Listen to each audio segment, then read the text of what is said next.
ആലത്തൂർ ലോക്സഭാ മണ്ഡലത്തിൽ LDFും UDFും വിജയപ്രതീക്ഷയിലാണ്. പോളിംഗ് ശതമാനം കുറഞ്ഞതിൽ ചെറിയ ആശങ്ക ഇരു മുന്നണികൾക്കുമുണ്ടെങ്കിലും ഫലം അനുകൂലമായിരിക്കുമെന്ന പ്രതീക്ഷയുമുണ്ട്. തെരഞ്ഞെടുപ്പ് പ്രചാരണത്തിന്റെ ഒരു ഘട്ടത്തിൽ പോലും NDA കളത്തിലുണ്ടായിരുന്നില്ല. LDFും UDFും അതിശക്തമായ മത്സരമാണ് ആലത്തൂർ ലോക്സഭാ മണ്ഡലത്തിൽ കാഴ്ചവെച്ചത്. ത്രികോണ മത്സരമെന്ന് പേരിന് പറയാൻ പോലും NDA കളത്തിൽ ഉണ്ടായിരുന്നില്ല. ഇടതു സ്ഥാനാർത്ഥി K രാധാകൃഷ്ണന്റെ വിജയം ഉറപ്പാണെന്ന് ഇടതു കേന്ദ്രങ്ങൾ തറപ്പിച്ചു പറയുന്നു.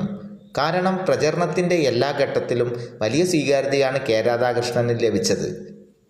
മാത്രമല്ല, സാധാരണക്കാരനായ ജനപ്രതിനിധിയായും മന്ത്രിയായും മികച്ച പ്രകടനം കാഴ്ചവെച്ച വ്യക്തിയാണ് K രാധാകൃഷ്ണൻ.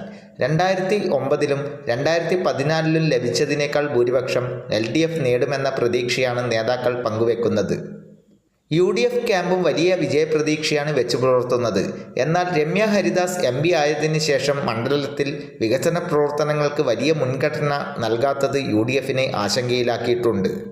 BDJSൽ നിന്ന് സീറ്റ് പിടിച്ചെടുത്ത് BJP കളത്തിലിറങ്ങിയെങ്കിലും വേണ്ടത്ര ചലനമൊന്നും മണ്ഡലത്തിൽ സൃഷ്ടിച്ചില്ല.